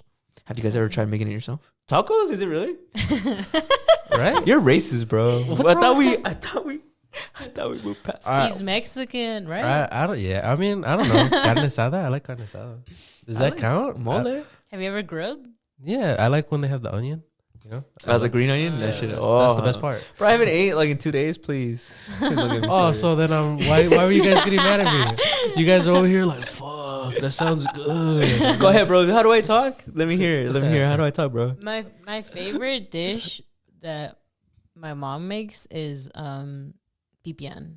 What's that? And it's basically like a version of a mole. That it's made out of like a plant. So it's made out of all greens. It's like It's mole without the chocolate. yeah, basically. Whoa. It's like a green mole. Pipián. It's pipián. Oh my god, I'm getting hungry. Bro, mole. Oh my god. You know what's funny? never Mole had- is also bomb. You know, I've never had Mole is mole. also bomb. I need because mole is where it's a specialty where 'cause my people are you from. guys are from the mole capital of the world. Mm-hmm. Yeah. So- We're from Puebla. Bro, Puebla is nice, bro. It's nice. I've been thinking about might go this summer, but I'll see. Also, side note, it's funny because yeah, she likes pipián and I like mole, and weirdly enough, they're kind of in the same family. And so growing up, my mom would always make them both, and they would both be bomb as fuck. But it's funny because like they're even different colors, so it'd be kind of fun. It'd be like me and my sister playing around. But on the subject of, before I ask the rest of these questions, because I did kind of have a little thing I wanted to say about first generational. Oh yeah, it has Kids. pumpkin seeds in it. It's Oh, really wow. really good, bro. It says the sauce is said to have origins in the ancient Aztec, Purpachec, and Mayan cuisine. Yeah, I don't know the like. No, The bro. lore. Like when my mom recently, when she made it, she had I think it's called a metate, and basically it's basically like a molcajete but bigger. And she was legit cutting like the pumpkin seeds with like the rock, and like she was just like in the Nice. kitchen just like doing it. She was grinding it out. Yeah, and basically because you have And to then like, you had a vision, and she suddenly looked like she morphed into an 'cause ancient that's why, Maya. like, now that's why they have like blenders now because Yeah. you can easily just That's blend why it. they have blenders. But now. like, for some reason that day she just really wanted to use it because I think Yeah. she had just gotten it, so she's like, "I'm gonna just use it. I have it. Like, I'm gonna just use it." No, So she cool. used it. Because Mexican then- food hits different. Mexican food hits different when it's made by hand. Yeah, There's like it's even when they kill like the fucking like animal in front of you. No, I'm serious. I'm serious. Okay, I love animals. Like I'm none. I'm sorry for the vegans out there. No, But just kidding. I just think it's a funny statement. Like, oh, when we slaughter the pig ourselves, that's the best.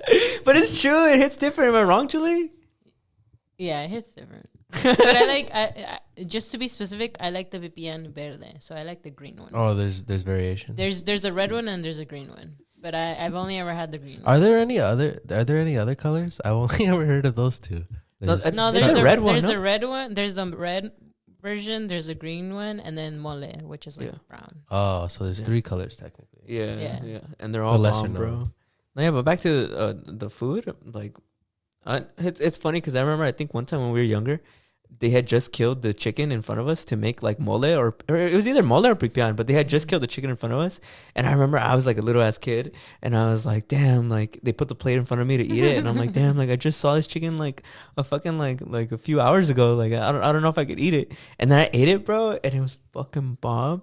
And I remember it's like I had tears. Like I'm like, I can't believe I'm doing this. But it's too good. You know, they did that to my dad. My dad had a pet goose when he was a little kid, and he said that was his favorite pet of all time. And then one day he came home from school, and everybody was kind of like giggling, and he started eating, and they were all like, "How's the food?" And then he was like, "Oh, this is bomb," and that they're like, "That's your goose, bro." And I know it's so sad. And he was like, "What? Like my goose?"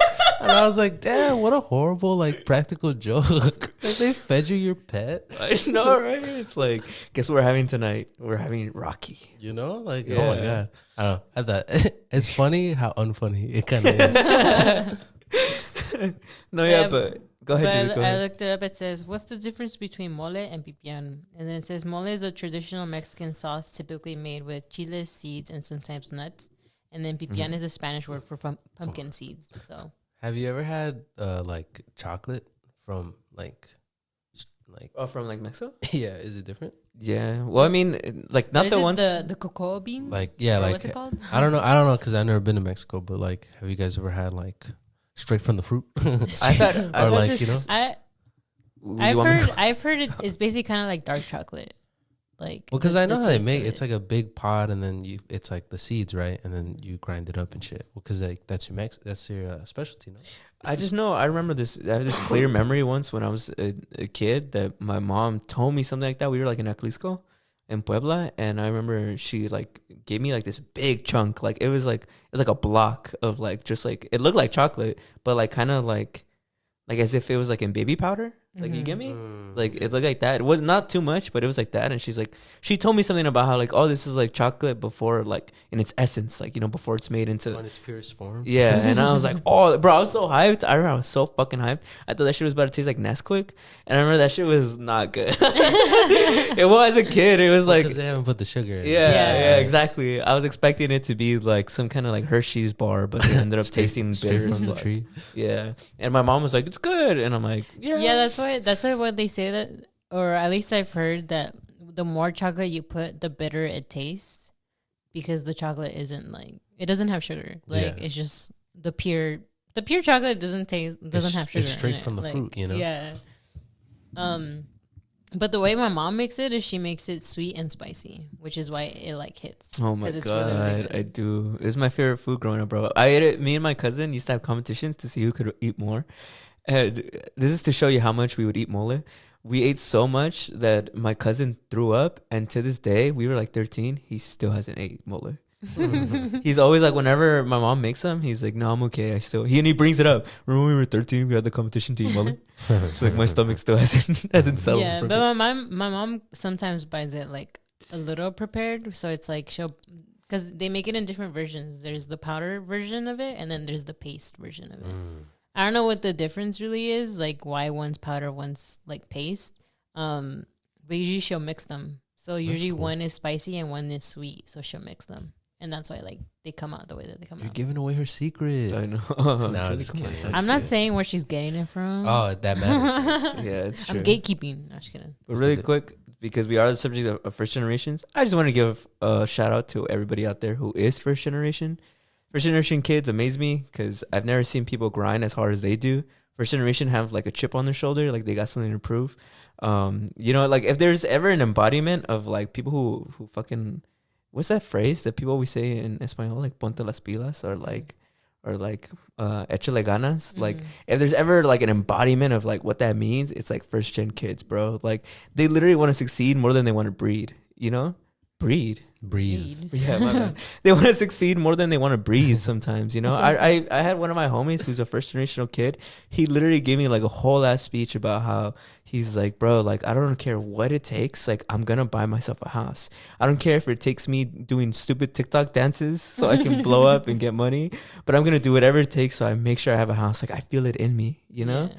And I guess I just want to give a shout out to first generational kids out there, because man, like you can get burned out real easily because you're basically living like the grind life. Yeah. But know that you're not alone, bro. The new one that I had heard in college was no te rajes, and I was like, I don't know what that means. Like I had never heard of that, and it just means like don't back down. That's cool. Yeah. That's cool. I fuck with that. Yeah. Then go ahead, give a shout out to what, third gen? Second? Right? I don't know. Is your dad? No, your dad's first gen, right? Mm-hmm. He's gonna be like, then. We're doing amazing.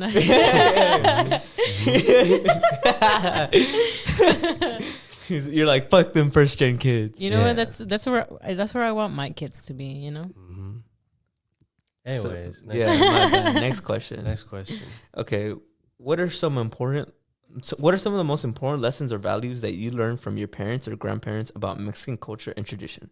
How have these lessons shaped who you are today? That's a heavy one. That's a pretty heavy one. I feel like for me personally, I never had a relationship with my grandparents, but it's not because I was like, fuck you, grandpa, like I don't give a fuck about you. But my grandpa's died before I was ever even born. Mm-hmm. And I'm the youngest in my entire family, so by the time I got old enough, there was kind of like a disconnect. Then my grandma passed away, and then my grandma that's alive now, she's cool, and but I don't really talk to her. I guess not like that, you know. Cool. Yeah, but she's cool. I like her vibe. She's cool. My parents, my dad taught me a lot. I talk about that story all the time about how I feel like my dad kind of taught me that when you do good things happen to you. So I don't think I've ever told the story on this show. I probably told on the old one. So I'll go ahead and tell it now. When I was like a little kid, I really liked Popeyes. I was always just like a foodie. I don't know what it was. But we went to Popeyes this one time, and there was like this homeless guy standing outside. And he's like, "Oh, do you have like any change?" And my dad's like, "Yeah." And he gave him like a $20, like, right? And I was like, "Whoa, that's crazy." And he went inside, and my dad ordered like a combo or whatever. And he didn't order anything with the drink, but the guy said like, "Oh, here, like have a large drink for free." And my dad's like, "Oh, why?" Like, and he's like, "Oh, just have it." And I remember in my mind, I just thought like, "Oh, that's cool. Like he's doing a nice thing." And then my dad, like he comes up to me and he's like, "You see, like I got this drink because I gave money to the guy outside." And I remember I was a little kid and I was like, "No, that doesn't make any sense because he didn't see you. Like the way the angle was, right? Like he couldn't have seen you give your money to that guy." And my dad's like, "No, like that's not what I mean. Like I mean that like when you do something good things come to you." And it literally was like instant core memory. And from this point on, like almost 10 years later, I still remember that. But what about you guys? I think the only thing I can kind of think of is like, I think my parents really taught me a lot of how to be independent in a way, even though I still, for a good while, depended on them. And like, yeah, there was like different treatment, like how they kind of raised both of us or like the three of us. But I think in a way they did a good job in kind of like raising me to also be independent. Like, yeah, I've talked about it before. Like my mom kind of would have me kind of like, she kind of raised me to be like, oh, you have to cater, right, to like your kids, your man, whatever. But in a way, I think she also instilled in me of like how also not to be so dependent on a man. And I think I've kind of always taken that because especially like when I went off to college and I wasn't with them anymore, I kind of had to learn how to be on my own. And I don't think I struggled that much because of the way that my mom kind of taught me like everything else. And like how my dad taught me like how to save my money.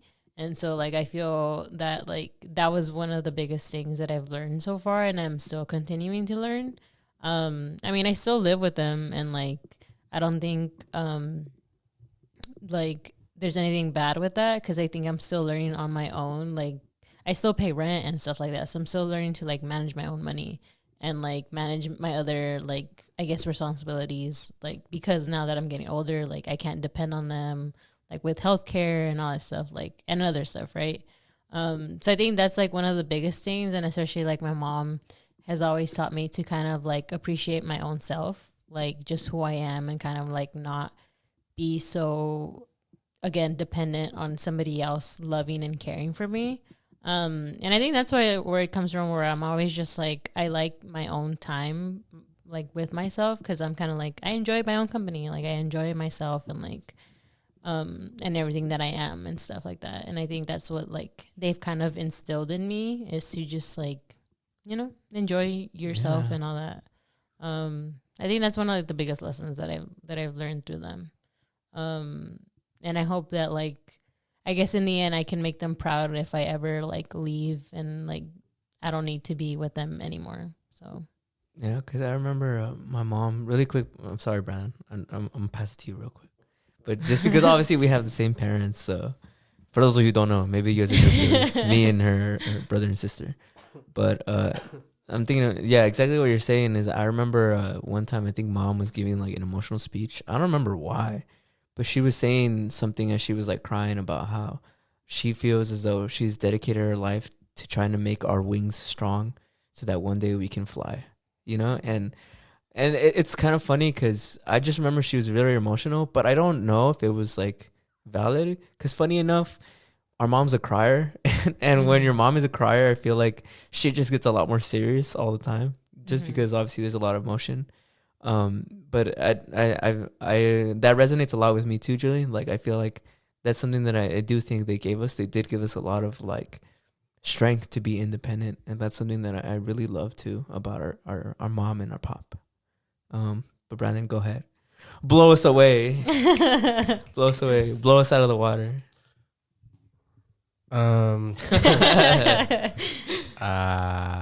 was the question again? So it was, what are some important lessons or values that you learned from your parents or grandparents about Mexican culture and tradition? How have these lessons shaped who you are today? We didn't mention Mexican culture, so you can just do important values and lessons. Well, I wasn't going to anyway, so nah, I'm just kidding. I'll make it a little harder on myself to try. Okay. I guess for my dad, it's more like he always kind of doubles down on the advantages that I have, and he'll always try to be like take advantage of them. And he always says this thing to me, and he'll say, "If I was you, I'd be president." And he doesn't joke about that. Well, I mean, he's joking, but he's also not, is what I mean. Where he's kind of saying like, oh, if like, imagine all the things that I did and how hard it was for me to do. And if I had all the advantages that you had, like, imagine where I would go. Like, you know what I mean? So he's kind of saying like, he says, the world is yours, but only if you want it, you know? So I guess that, you know what I mean? Just kind of taking advantage of all the privileges and stuff that I have. Because, you know, I mentioned it a while ago, 2 shows ago, maybe 1 show ago, about how his dad, right, came here during the Great Depression, had to sell alcohol to get by, didn't have anything really, started a life here. And my dad grew up during the 40s and 50s. Not a great time to be an indigenous person, you know what I mean? Mm-hmm. So I guess he does that to highlight how good I have it, you know what I mean? And to me, it's something I try to, like, remember, because I do have it good, you know what I mean? Mm-hmm. But he also paints it as like it's nothing to be ashamed about, because it's like obviously he worked his ass off to get it from me, you know what I mean? So it's kind of like, well, here's a football and I'll run with it, you know?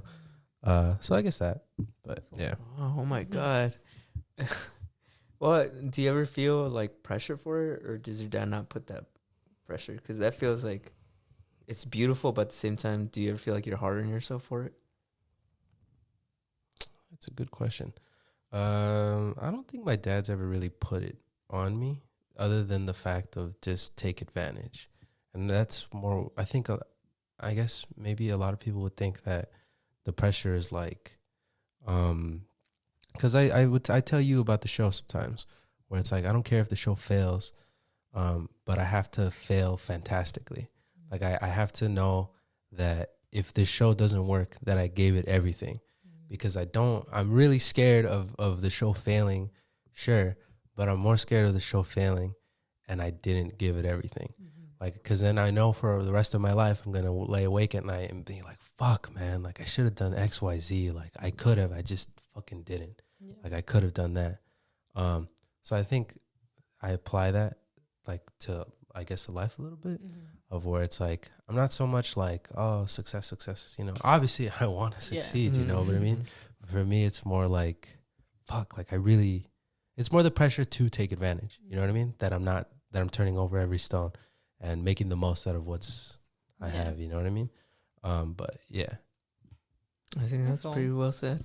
I think I'll just add, because it did say, the question was, I guess, Mexican culture and tradition. The only thing I can think about is that my mom does actually drop at like indigenous proverbs every now and then. Like I remember, I remember she said that if you ever feel tired or sick, to not only like bathe in the sun, but to take off your shoes and feel the ground on your bare feet, because that like the earth is like an energy absorber. So like sometimes you might feel sick because you have too much on you, and like the earth will like take it off. Another thing she said is that that like my hair and my sister's hair, we technically don't need to what is it? We don't need conditioner. We just need to shampoo it. It's one of those. Mm-hmm. She said, because it's like, it's something about our hair. Like it has like an ancestry about how like our hair is not built to sustain like conditioner or something like that. Yeah, I'm serious. She also said that she thinks that wrinkles came from the Spaniards, that we wouldn't be aging if it wasn't for them. She also said gray hairs come from them. Oh yeah, that's what I was. She said that we're not supposed to have gray hairs, but the native Mexicans or indigenous Mexicans or people of that descent, black hair for life. Yeah, black hair for life. That they don't get white hair. That's cool. Yeah, so my mom does drop the the odd The pearl. knowledge, yeah. Which is really cool because it makes me feel Also, like, because she reads a connected. lot. Since she's usually like at the shop with my dad, she'll usually be reading, or like now she'll watch videos. Yeah. But before she would like have like magazines and like read and stuff. That's cool. Well, right. I showed you that one time when we were smoking a bowl. Back when this guy was a huge pothead. I remember we were out in the balcony and there was like this giant vase of like water. And Oh yeah, and you were like, what is that for? And it was like, oh, it's my mom. She believes in, and this is something my mom told me. She believes that like the sun is gonna give energy to the water. So when she drinks it, it's gonna like really go down and feel really nice. And I just thought it was funny because you're like, oh, so that's her sun water. her energy water. Basically. Yeah, You should smoke a bong with that water. damn, imagine. I'll be in touch with my time. ancestors. Next time. With the ancestors. Okay, so I'll leave off on one more question and then we can move on. I'll say, what are some of your favorite Mexican movies or TV shows, and what do you like about them? Mexican TV shows? Yeah. And what do I like about them? Yeah. George Lopez? Nacho Libre? Does that count? Nacho Libre is cool. Does that count? Wizards of Waverly Place? That was half. I That feel was like half. we're like getting technicalities on these. I like Well, I feel like I can on this one, so I'm being dead ass about Nacho Libre. What do you mean you can't on that? You can watch Mexican shows. No, but I haven't. That is what you I'm haven't saying. seen any? Yeah, I mean, You haven't George, seen- I mean, what are- George Lopez. What other ones are there? La Rosa de Guadalupe. There's that one of the kids who had like powers. There's this one. Miguel and Oh, and Maya Maya Miguel didn't have powers. No, I'm thinking that separate shows. There was a show about kids having powers. Oh, Dragon Tales? He was thinking about Dragon Dragon Tales. Tales is Mexican. I don't No, think but it's I'm Mexican. saying he was thinking of Dragon Tales. There's what's the Lucha guy? Lucha Tigre? Oh, okay, maybe that. Yeah, you guys. The cartoon? Coco. Coco is good though. Coco is good. There's this one show I used to watch when I was a little kid. I don't know why I liked it. It was called Doce Corazones.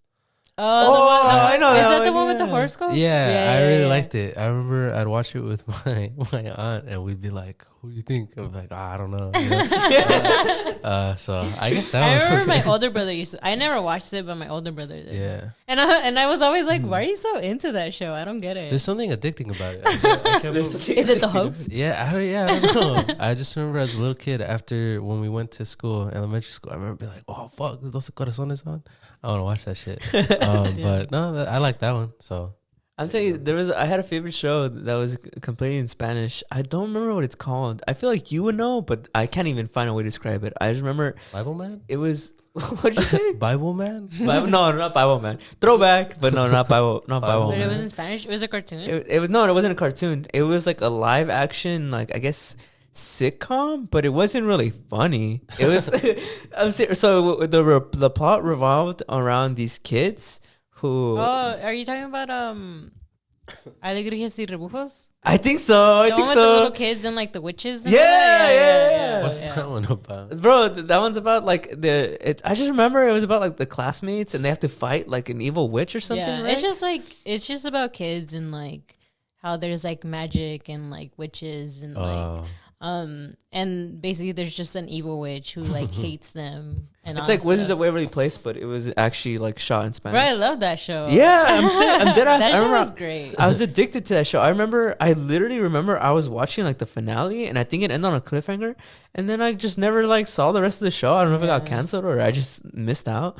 But I remember I was so sad because I remember that was like one of my first ever like crushes. I remember I had a huge crush on the main love interest and I was this is valid though because I was a little boy, you know. But so all the kids were like my age. Yeah, so I was like, oh my god, like I want to be their friend. And I remember the theme song. You just hit. unlocked a lot of memories, bro. Right? Yeah, the theme song was really, really good. The theme song was really. How Really did What it was go? the song? What was the song? Should I play it? Should I play it right now for It might everyone? get copyrighted. Oh yeah, you're right. But Just play it Well, on the side. I'll put We'll the link comment, in we'll the in the comment.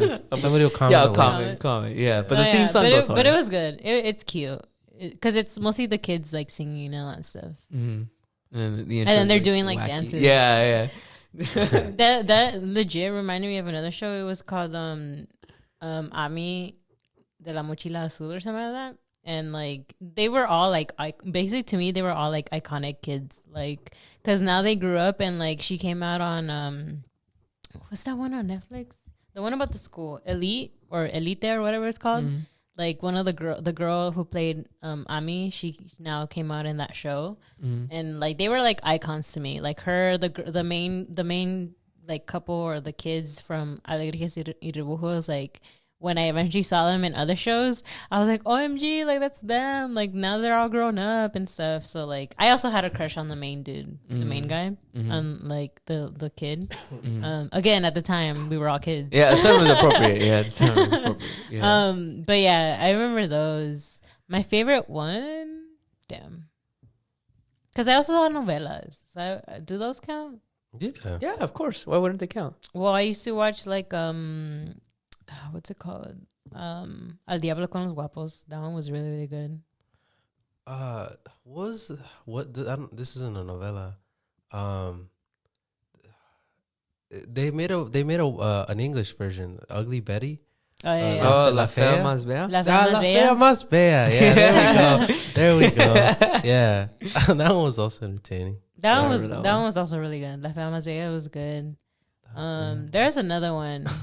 There's like a really, really, really old. There's Chavo del Ocho, but there was one like I don't know if it's around that same era, but there was a really, really old like series of movies. I don't know if you know what I'm talking about, Julie. It's completely like it's for sure a Mexican thing. The main chick is like at least an indigenous descent looking woman, and she's wearing like the traditional like kind of like apron, like how her grandma would wear in Mexico, and she would constantly get into like goofy adventures. And do you know what I'm talking about? You're talking about Maria. What's her name? What's it called? Maria? What? No, I'm serious. No, I know what you're talking about though. Right? Yeah, yeah. And she was like like comedy.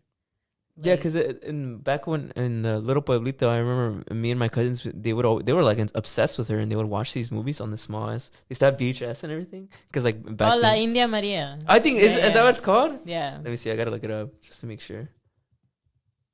Yeah, look at this, bro. Look at this. For those of you who can't see. Oh wow. Yeah, dude. The representation was crazy. What year is this? And what does she do? She like she gets into adventures. She was basically like it was a way in like because she's very like indigenous, I guess, and she's like coming into a world that's like very like different. It was just like being like comedic about it and stuff. And then there was one scene that I remember when she became a wrestler because like she just liked wrestling and stuff like that. Wow, look, it says La India Maria, the hilarious, likable indigenous woman she created and played, is the most successful female movie character in the history of Mexican cinema. Oh, it's a movie? Yeah, it's a series of movies. They're all movies. She has like a whole bunch of them. Yeah, it's like John Wick from the 70s to 80s. Yeah, she's like John Wick. Yeah, she's like John Wick for real. Oh shit, she was born in Puebla. She's just like me for real. Wow. Yeah. I mean, I guess that makes sense why they liked her, right? Very cool. But moving on to our last topic for today's pod. Julie, you wanted to talk about something very special. Well, I wanted to talk about my Shroom trip because I've been having like a lot of like I guess reflections on it now that like after. Just kidding. What'd you say? Hallucinations? No, I don't hallucinate. I hear voices. I feel very strongly. No, yeah, and one of the big things. Well, I mean, I did have like a. The day after, I ended up having like a little like cry sesh. I don't know why. I just started like crying for some reason. And like, I mean, I do know why. There's just stuff. And then now the past few days after it, I guess now I don't really overthink as much. Like I kind of feel like I don't have much of a care on like certain things that actually like made me anxious and like nervous before. And I don't know. I've been trying to like think about why or like how that happened. And I mean, it's happened since like the Shroom trip. And I feel like I just been reflecting a lot on it. Like, I'm like, I don't really like overthink, or I don't very like try to self-criticize myself as much anymore. And I feel like, and now I just think about my other Shroom trips and like how I always had like good times with them. Mm-hmm. And I think it generally is because of like the first trip that I had, and like it was kind of like a bad trip. And I think from there I kind of just like released everything. Not saying that I'm perfect now, like I still have like my own things. Yeah. But I feel like through the Shroom trip, it's been really, really cool. just having that side, because like I generally don't feel anxious as much anymore. And it's been cool. I don't know. I'm trying to like enjoy it. I have been busy a lot more. Yeah. So like I haven't seen how it is now when like right now that I'll have like my days off. But weirdly enough, like I've been having a good time. I've been pretty chill. I've been a lot more like, I guess, organizing my life a little more. 'Cause like I have a whole bunch of jobs and stuff. So usually I don't keep up like with what I'm doing. So usually I'll be like everywhere. And now like ever since it happened, like I have my own calendar. I basically like created my own calendar in like this booklet that I have. And then I really want to get back into like painting. I recently was talking about it with like my coworkers, and I'm like, I want to get back to painting and like doing my arts and crafts and stuff. So not saying that I recommend drugs. I'm not recommending them. But that's just like my own, but that's my own like personal experience on them, that it's been pretty good. And I think I'm also very grateful that I've had pretty good experiences and like haven't like hallucinated or don't hallucinate as much. My dreams have also been a lot more crazy too, but I don't remember them. Like I said, then how do you know they're crazy? I have the feeling of them after. Like I have like the after effects of it. Like I know that they were like pretty wild, and I've been seeing a lot of wild people in my dreams, but like I can't remember them for the most part. My memory still sucks. My memory still sucks. Oh, that didn't get fixed. No. You know what's crazy is that I happened to be with you when you were on your trip. And I might have taken some too. But you know what's crazy is that I have been in a good headspace since we took them. But what's weird, and I haven't told you guys this off camera, and I'm telling you it live on the show right now. For some reason, every night I wake up like drenched in sweat, and I have no idea why. Yeah, because I'm not having like nightmares, and I'm not like, I don't wake up tired or anything. I wake up feeling good, but for some reason I literally wake up like in a cold sweat.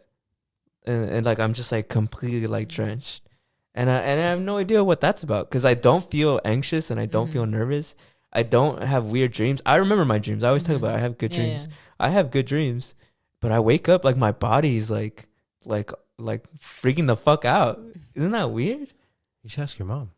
Oh, it's like maybe your mom has like a you know, she has a cure. Oh, she has a not even a cure, but maybe she has like an explanation. Maybe she's like, oh, it's because X, Y, Z. Oh, you know what I mean? Your spirit is fighting with. Yeah, you know, something cool. I like have that. also been weirdly just waking up like an hour before my alarm goes off. Right? Maybe. We're fucked up. We fucked up. We're actually fucked up. Maybe something followed you back. Damn, that'd be crazy. But I'm being dead ass. I don't know what the fuck. But that's I don't about. think anything, like, at least for me, nothing feels like negative. No, yeah, like, me too. I'm sure you guys are fine. Like with you getting drenched in sweat, I've been sick, and bro, the same thing. Yeah. But oh my, I thought it was like, I woke up and I was like, dude, is this like a joke? Did somebody dump water on me? 'Cause, like, I'm not even fucking around. I could wring out the sweat in my shirt. Damn. It felt like my shirt was like 2 pounds heavier. And I was like exhausted from sleeping because I was sweating so much. So maybe, I don't know, maybe you're. Yeah, I don't know, because I tested it out. I was like, maybe it's just really hot in here. So I turned on my fan, and then I opened my window, and it's raining right now in LA. So it's been pretty cold. Still woke up fucking like sweaty as fuck. So maybe it's just like, I don't know, maybe it's something unrelated. Maybe I gotta go to the doctor. The other thing that I have been seeing a lot is like alignment, like like weirdly enough, like even just one from like that you guys just saw was like us talking about like the AI stuff and like how that's happening. There's been other things that like I've thought about, and or like I'm thinking about a person and then they randomly appear, like, or like it's just like weird. It's just weird, like alignments that have been happening, like that say like we talked about or something, and then it happens. Or just like me in my head thinking about something and it has happened. Bro, we just have psychosis. We're just going schizophrenic, bro. I'm just kidding. No, that's probably true. No, that's cool though. Yeah, that is cool. Yeah. I'm glad you had a positive I mean, experience. there was someone who told me one time, because it happened to me before in like college, where I said that things were happening to me, and I can really see like where it happened, like where the like chain reaction, I guess, happened. Like I can trace back everything of like why I this point happened, and I can trace back to like my steps that I did. Bro, that's crazy. And I remember that was like weird that like I could really do that every single time something positive or like something just happened. I could really trace back to like what my decision was and how it led to that point. And then I told my friend that, and they were saying that sometimes when that happens, is usually just like the universe telling you that you're like at the right place. Like, Whoa. like things are just going like you're meant to be in this moment right here and right now, and the universe is telling you and like reassuring you that this is the point where you were supposed to be in. And since then, I always think about it that way, where I'm just like, if something happens to me, because like how I'm saying, like it's happening to me again right now. I think of that when like they told me that, because I'm like, I guess it just means it's just like a reassurance to me that, and like a reflection to me that like I'm doing well. Yeah, like everything is cool. The only reason I'm getting she did it, bro. What she do? She said everything's cool. Oh, you know what? Let's end the show right there. Thanks everybody for tuning in.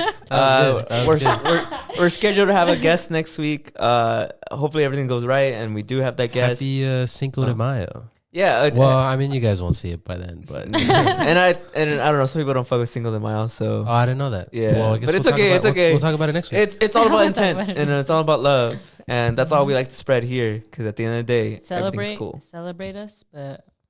Check us out on Patreon. We're gonna do another Patreon episode. So yeah, we're about to get right into it now, and I'm about to go in. I'm about to.